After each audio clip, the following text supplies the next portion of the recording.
sebelum Provinsi Sulawesi Barat itu lahir, Unasman itu sudah ada sebelumnya, dan Unasman menjadi salah satu referensi berdirinya Provinsi Sulawesi Barat. Jadi kalau membuat provinsi, salah satu prasyaratnya berdiri provinsi itu ada universitas. Ada universitas Iya, gitu ya. maka Unasman sudah lahir pada saat itu. Pembentukan.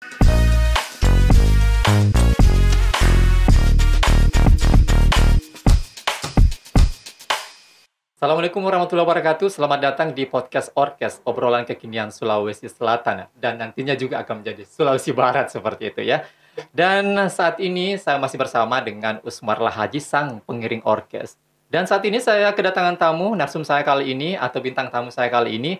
Beliau adalah seorang perempuan lagi, dan tentu saja ini memimpin sebuah kampus atau universitas di daerah Sulawesi Barat atau di Provinsi Sulawesi Barat. Siapa dia? Saya langsung menyapa beliau. Ada Ibu Dr. Hajah Huduria Sahabudin MSI, Rektor Universitas Al-Asyariah Mandar atau Unasman, Sulawesi Barat.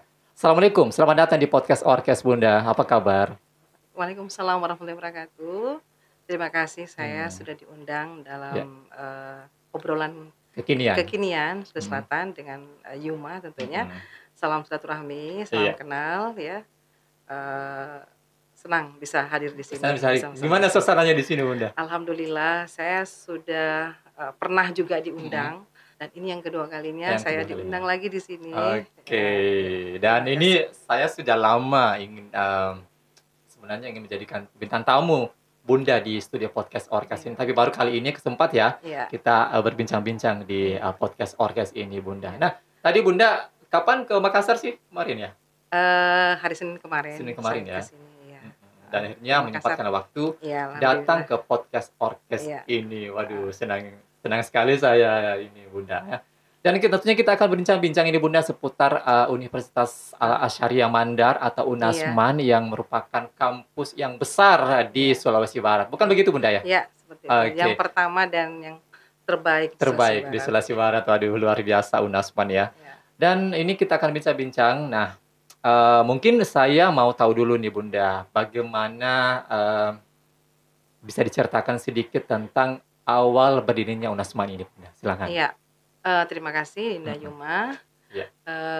Salam silaturahmi juga dengan penggemarnya obrolan kekinian Sulsel ya. Iya, podcast Orkes dan Sulawesi Barat, Bunda. Dan Sulbar insya Allah ke depan bisa ber-MOU, bersinergi dengan kampus kami Unasman. Jadi kalau saya ingin memberikan sedikit gambaran tentang asal muasalnya kampus kami ini Unasman. Memang sebelum jadi universitas itu almarhum pendiri kampus ayahanda saya, ayahanda kami, Profesor Kesabudin. Beliau sebenarnya sebagai dosen tetap IAIN Alauddin Makassar. Kemudian beliau ditugaskan di Ternate sebagai ketua STAIN.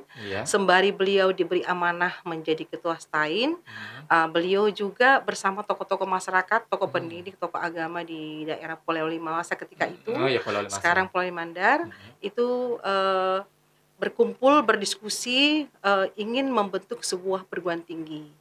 Maka di sana di Polewali Mandar ketika itu dimulai dengan Akademi Sivik Hukum, kemudian berubah menjadi Sekolah Tinggi Agama Islam.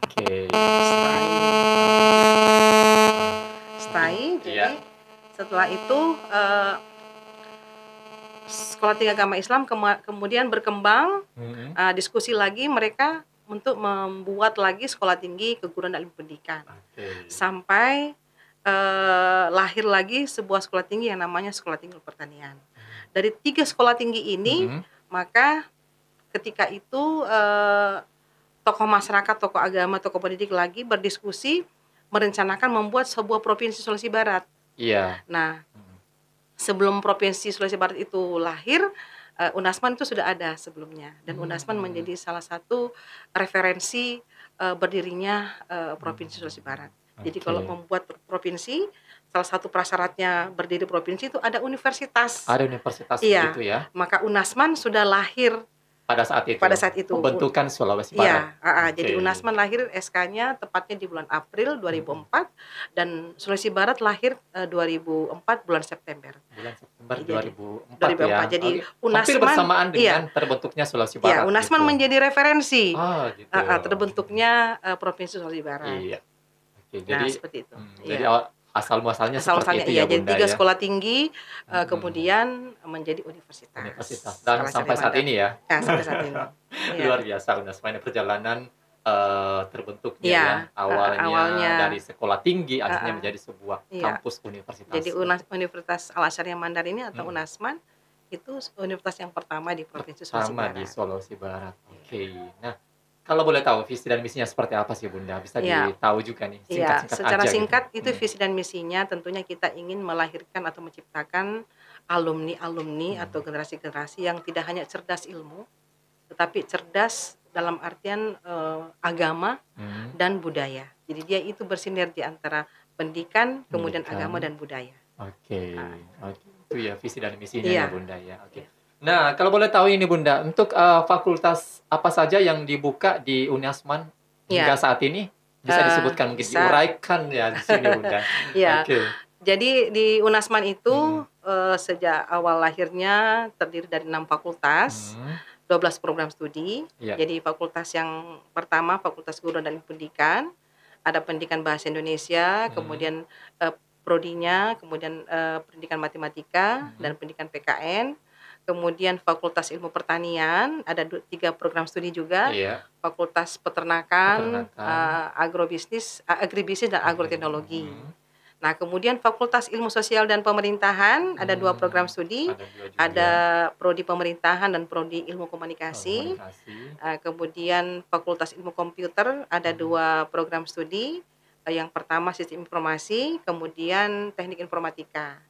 Nah, Fakultas Ilmu Kesehatan Masyarakat juga ya, kemudian cuma 1 prodi, dan Fakultas Agama Islam 1 program studi dan jurusannya itu Muamalah Syariah.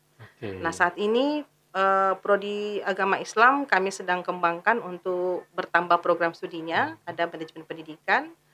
Nah, begitu juga dengan program pasca sarjana. Sementara sementara kita mengusulkan untuk membuka prodi manajemen pendidikan. Satu jurusan aja Bunda. Iya. Dan saya perlu sampaikan juga Dinda bahwa akreditasi institusi kami universitasnya itu mendapat akreditasi B ataupun sangat baik. Oke, sangat baik. Berarti ini kampus pertama di Sulawesi Barat yang akreditasi B. Iya, sangat baik. Sangat baik. Kemudian program studinya hampir 60% sudah mendapat akreditasi B ataupun sangat baik. Waduh, luar biasa UNASMAN ya. Oke. Nah, kalau dari animo masyarakat sendiri di Polman atau Sulawesi Barat ini Bunda, untuk bagi calon mahasiswa ini yang berkuliah di sana gimana ini Bunda? Ya, alhamdulillah antusias masyarakat itu sangat tinggi. Kami di UNASMAN setiap tahunnya dari 12 program studi ini hampir semua terpenuhi jumlah mahasiswanya. Meskipun 2 tahun yang kemarin masa pandemi itu ada agak sedikit minim ya. Itu dikarenakan ya faktor ekonomi ya. Kemudian beberapa orang tua mengeluhkan perkuliahan melalui online yang tidak bisa diikuti oleh orang tua ataupun beberapa wilayah yang gangguan jaringan sehingga jumlah mahasiswa itu agak minim ketika pada saat itu pandemi. 2 tahun kemarin. Iya, 2 tahun kemarin. Tapi ini saat ini kita sudah mulai lagi membuka penerimaan mahasiswa baru dan sudah hampir sekitar 100-an lebih yang sudah mendaftar. Iya. Oke, dan untuk saat ini alumni-alumni dari UNASMAN ini kira-kira seperti apa alumninya sampai saat ini Bunda? Dan hingga saat ini jumlah mahasiswanya di UNASMAN sendiri kira-kira berapa nih? Yang aktif di dalam pelaporan itu sekitar 3.000-an. Tapi ya terdaftar 4.000, aktif itu 3.000. Karena kan kita tahu bahwa dari jumlah mahasiswa yang sudah mendaftar awal, biasanya di pertengahan itu mereka tidak ada informasi, tidak ikut kuliah, nanti belakangan lagi muncul lagi, datang lagi, jadi seperti 3.000-an lah yang aktif saat ini di kampus. Kalau bicara tentang alumni, alhamdulillah alumni kami hampir semua terserap ya. Terserap di dunia kerja. Hampir semua terserap di kerja. Dan bahkan mungkin ada yang sudah jadi ini ya. Ya, beberapa pejabat itu ya. Beberapa pejabat di sana, ada wakil Bupati Mamasa, alumni kami. Gitu. Kemudian anggota KPU, Sulbar, anggota DPR apalagi. beberapa pejabat di dinas kabupaten ataupun provinsi, gitu ya. kemudian camat ataupun kepala desa. Nah, bahkan di luar ya, di luar provinsi di luar ya. Sulbar ya. Oke. Iya, luar Sulbar ya. Nah, mengingat Universitas Al Syariah Mandar ini kan kampus terbesar terbaik di Sulawesi Barat ini Bunda ya. Kira-kira prestasinya apa aja sih Bunda kalau boleh tahu nih? Prestasi kayak baik dari akademi, baik dari mahasiswanya ataupun dari dosennya ataupun sivitas akademikanya begitu Bunda. Kira-kira apa sih yang paling menonjol gitu? Alhamdulillah kami kan mendapatkan aktasi B itu kan tidak gampang. Jadi ada beberapa evaluasi yang dilakukan oleh tim asesor terkait dengan apa yang dicapai, apa yang diraih. Jadi tidak dari segi akademiknya saja, tetapi dari non akademik. Nah, kalau dari segi akademik kan kami berupaya selalu untuk memajukan SDM kita, dosen-dosen itu diharapkan untuk lanjut kuliah, tidak sampai S2 saja tapi harus S3. Karena sekarang persyaratan untuk naik pangkat juga harus gelar akademiknya juga bertambah. Harus iya. Gitu ya. Kemudian dosen-dosen kami hampir 3 tahun ini mendapatkan hibah kompetisi penelitian dosen. Dan UNASMAN itu berada pada urutan 8 besar secara nasional untuk LLDikti wilayah 9. Nah, saat ini kami mendapatkan lagi hibah kompetisi dosen penelitian itu alhamdulillah ada sekitar 10 dosen kami lagi yang lolos mendapat hibah penelitian. Dan dananya itu miliaran ya. Mereka dapat. Luar biasa. Oke. Nah, kalau dari segi fasilitasnya mungkin Bunda, kira-kira apa sih yang menjadi fasilitas yang artinya bisa digunakan oleh mahasiswa ketika berkuliah nanti di UNASMAN begitu Bunda? Sebelum saya masuk ke pertanyaannya, saya mungkin ingin menjelaskan kembali dengan prestasi akademik yang dicapai oleh mahasiswa kami. Alhamdulillah mahasiswa kami juga sangat antusias mengikuti lomba-lomba kompetisi-kompetisi di luar kampus. Mahasiswa kita ini sudah beberapa tahun selalu dipercayakan mendapat prestasi duta budaya, duta kesehatan, kemudian karate dan sebagainya, dapat prestasi lomba di PON kemarin, daerah ya. Kalau Porda ya, Porda. Sekarang Porprov ya. Iya, itu ya alhamdulillah dapat juga emas dan sebagainya. Itu bidang saya lupa namanya. Bukan. Yang taekwondo. Bukan, yang senjata nembak itu. Apalagi namanya? Lupa deh. Muay ya, bukan? Bukan, yang semacam menembak kayak itu. Iya, Oh iya. Ada pokoknya itulah Bunda ya. Pokoknya itulah Perbakin. Masya Allah. Persatuan menembak seluruh Indonesia. Ya, itu. Nah, itu UNASMAN menyumbangkan emas. Iya, mahasiswa kami yang ikut dalam lomba itu atau kompetisi itu. Nah, yang pertanyaan tadi terkait dengan fasilitas yang ada.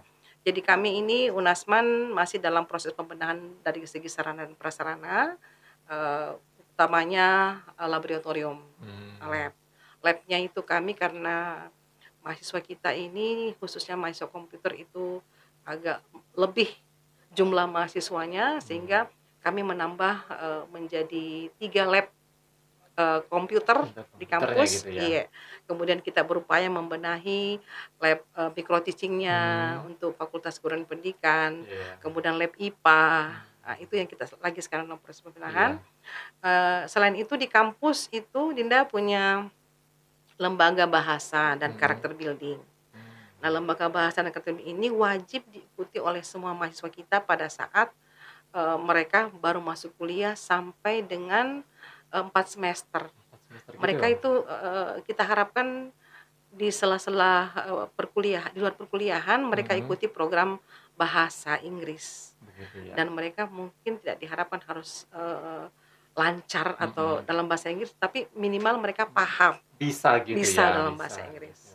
Dan karakter building itu pembinaan karakter. Iya. Itu karakter building ya gitu ya. Nah, sekarang kita sedikit lagi nih Bunda nih. Kalau untuk Bunda sendiri nih, kira-kira pengalaman Anda sebagai akademisi atau rektor dan juga sebagai yang mungkin pernah ikut dalam kontestasi begitu Bunda. Oh ya. Bisa mungkin diceritakan sedikit pengalamannya tentang kenapa bisa menjadi rektor kayak gitu. Oh ya. Saya kan sebenarnya memang dosen kopertis ya, dosen PNS yang diperbantukan di Unasman. Jadi almarhum orang tua kami itu ketika pertama kali menjadi Unasman atau universitas pada tahun 2004, 2005 beliau meninggal, dia jadi rektor. Kemudian 2005 itu adik saya yang menjadi rektor, itu Kiai Haji Muhammad Sibli Sabuddin. Oh iya. Iya, tapi pada tahun 2009 beliau terpilih menjadi anggota DPD RI Provinsi Sulawesi Barat. Iya.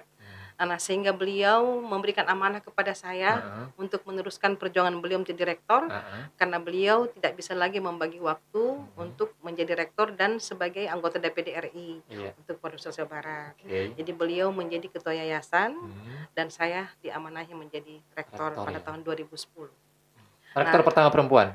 Iya. Di Sulbar. Di Sulbar ya. Gitu ya. Oke, luar biasa Bunda ya. Hingga sekarang. Nah, tentunya di dalam mengembankan amanah sebagai rektor kan saya tidak sendiri. Ada wakil rektor, ada kepala biro, ada para dekan, para dosen dan staf. Nah, tanpa sinergitas, tanpa dukungan mereka juga kan tidak akan berhasil, tidak akan sukses. Jadi saya sangat berterima kasih karena teman-teman pimpinan universitas dan seluruh staf serta dosen itu sangat support ya. Saling mendukung di dalam mengembangkan kampus Unasman ini. Oke, baik. Nah, kalau untuk Bunda kan sibuk pasti di kampus ya dan sebagai rektor gitu. Nah, bagaimana dengan respon keluarga? Ya. Gimana nih Bunda? Ya. Tadi ada pertanyaannya selain daripada rektor ya. Oh iya di dunia itu ya. Birokrat apa ya? Istilahnya politik begitu ya.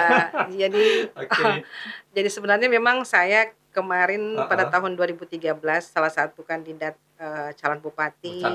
Pulau Mandar ya. Ya, Pulau Mandar itu memberikan ruang kepada saya untuk menjadi 02-nya. Ya, itu Pak Asri Anas ya. Jadi beliau 01, saya 02. Jadi kami sama-sama berkompetisi di Pilkada tahun 2013 kemarin. Jadi pada tahun itu ada sekitar 8 calon bupati dan wakil bupati Pulau Mandar. Ya kami alhamdulillah berhasil di urutan ketiga meskipun tidak bisa terpilih ya, belum gitu dikasih amanah. Yang jelas sudah apa istilahnya? Ada pengalaman lah di situ. Saya sangat bersyukur. Kenapa? Karena ada pengalaman sedikit, ada kesempatan yang diberikan oleh Pak Astri atau pasangan saya di tahun 2013. Di 2013 itu. Iya. Kalau masalah respon keluarga terhadap saya yang selama ini berkarir ya. Jadi memang almarhum Bapak ini kan baru setahun meninggal. Beliau sangat support, anak-anak juga sangat support. Selama tugas itu betul-betul kita jalankan dengan benar dan tidak meninggalkan tugas sebagai seorang istri dan sebagai seorang ibu rumah tangga. Oke, begitu ya. Yang jelas keluarga sudah mendukung ya semuanya ya. Alhamdulillah. Bisa menjadi support. Alhamdulillah, mereka percaya kepada saya. Seperti itu. Nah tadi Bunda, kalau tadi kan 2013 itu kan sempat menjadi calon ya. Nah next time untuk selanjutnya gimana? Ya. Apakah ingin juga?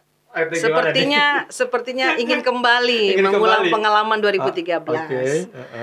Untuk saat ini saya masih berpikir untuk maju di Pileg ya, DPR Provinsi Sulawesi Barat. Untuk khususnya di partai apa itu Bunda?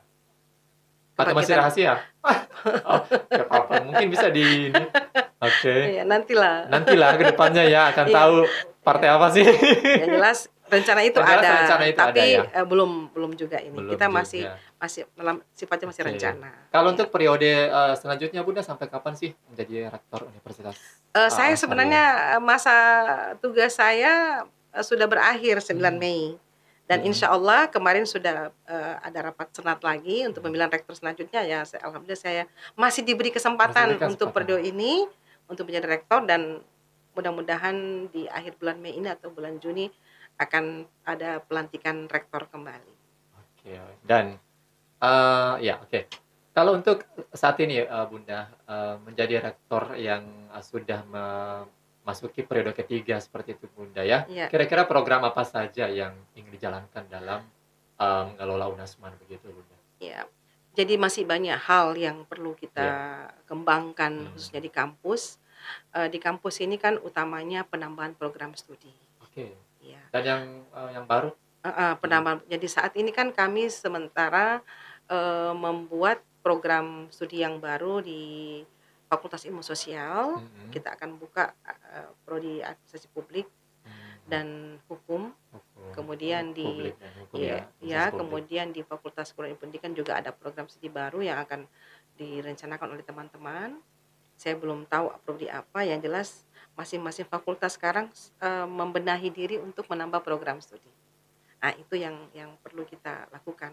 Karena kita menganggap bahwa program studi yang ada sekarang ini sudah sangat lama ya, sudah hampir 15 tahunan. Sehingga kita perlu untuk refresh untuk menambah prodi baru. Gitu ya, menambah jurusan baru. Oke, dan itu akan terus berlanjut ya. Insya Allah. Sampai dengan fakultas-fakultas yang mungkin belum ada di UNASMAN ini akan dikembangkan lagi. Ya, seperti itu. Nah, Bunda, kita mengingat bahwa UNASMAN ini merupakan kampus swasta terbaik di Sulawesi Barat ini. Kira-kira bagaimana Bunda bisa mempertahankan itu, eksistensi sebuah kampus Universitas Al-Asyariah Mandar atau UNASMAN ini Bunda? Kira-kira apa strateginya ya gitu? Iya, tentunya tanpa bimbingan, tanpa dukungan dari Kepala LLDT Wilayah 9 beserta jajaran, yang dulu disebut dengan Kopertis Wilayah 9 ya, Pak Koordinator, kemudian bersejajaran, yang sekarang disebut dengan Kepala Lembaga LLDT 9, kami kan selalu minta arahan, minta petunjuk bagaimana membenahi kampus kita untuk bisa berkembang lebih bagus. Jadi kita selalu mengikuti bimbingan, arahan.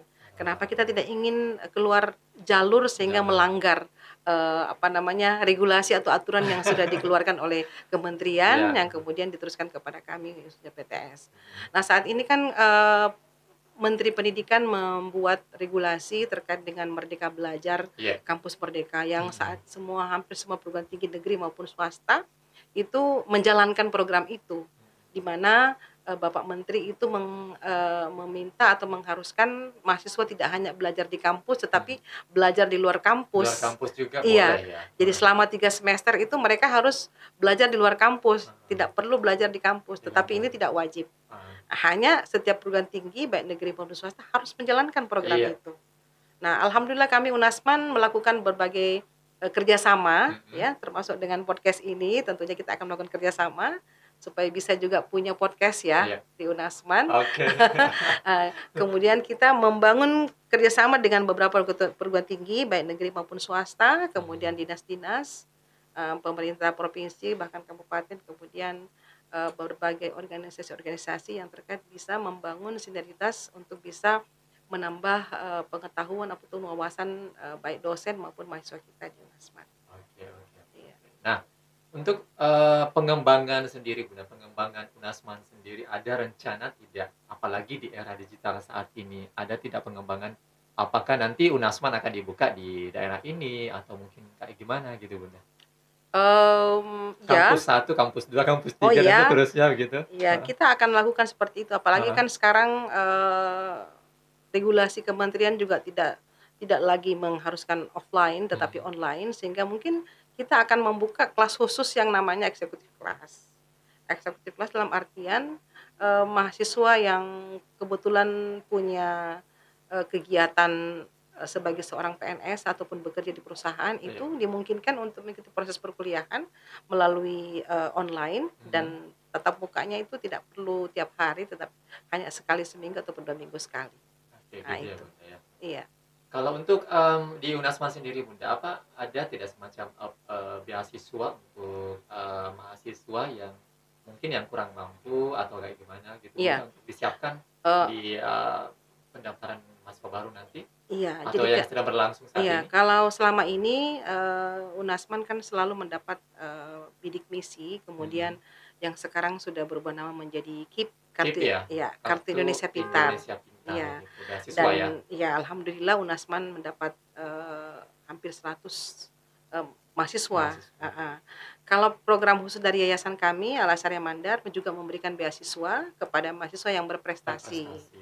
Nah, misalnya dia masuk dalam ranking 1 sampai ranking 5, itu kami bebaskan SPP-nya selama 2 semester. Seperti itu.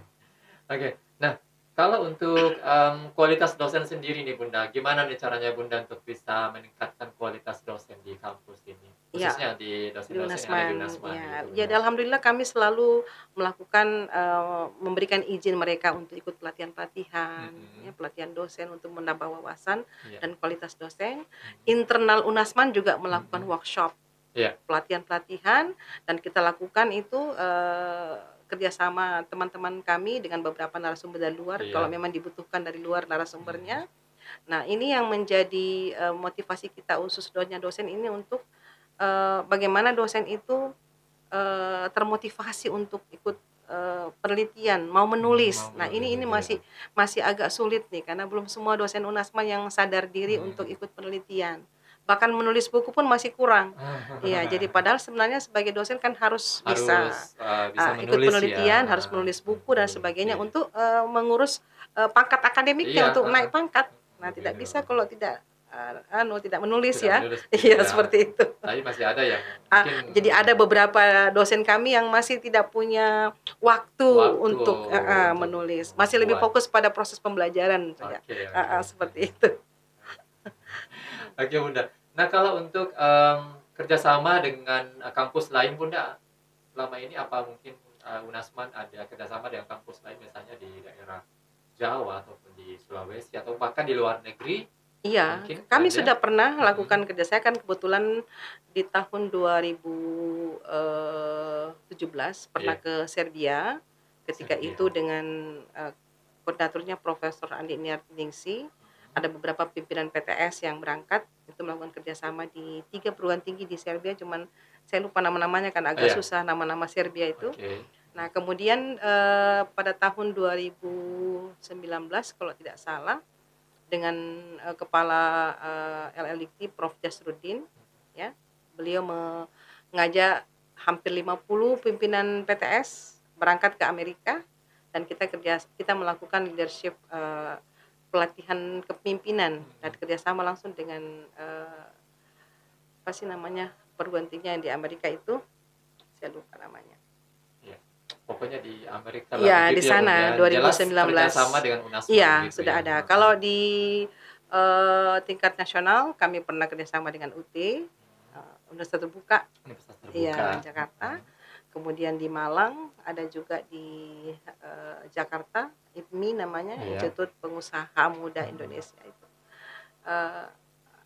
Bukan pengusaha muda, Institut Perguruan Tinggi untuk pengusaha bisnis, entrepreneur ya, situ. Kemudian dengan Bina Nusantara, BINUS Jakarta, iya, dengan Gunadarma. Itu kampus-kampus. Kalau di sini ya sudah banyak PTS lain yang kita kerjasama di sini. Bahkan dengan podcast orkes juga mungkin nanti akan kerjasama. Rencananya ya seperti itu. Mungkin yang pertama dengan ini obrolan ini kekinian ini. Kekinian Sulawesi Selatan dan Sulawesi Barat ya gitu Bunda. Nah, kalau mungkin sudah banyak yang kita bincang-bincang ini Bunda, mungkin ada yang ingin disampaikan Bunda terkait dengan penerimaan mahasiswa baru nih Bunda untuk tahun 2022 ini. Kira-kira apa yang mau disampaikan untuk para netizen ataupun penonton kita di podcast orkes ini Bunda? Mungkin silakan pesan-pesan yang disampaikan Bunda. Ya, terima kasih untuk penonton yang obrolan kekinian ya. Kekinian. Tentunya saya sangat bersyukur bisa hadir di sini, membagi atau menceritakan tentang bagaimana kampus kami Universitas Al-Azhar Mandar yang posisinya ada di Kabupaten Polewali Mandar, Provinsi Sulawesi Barat.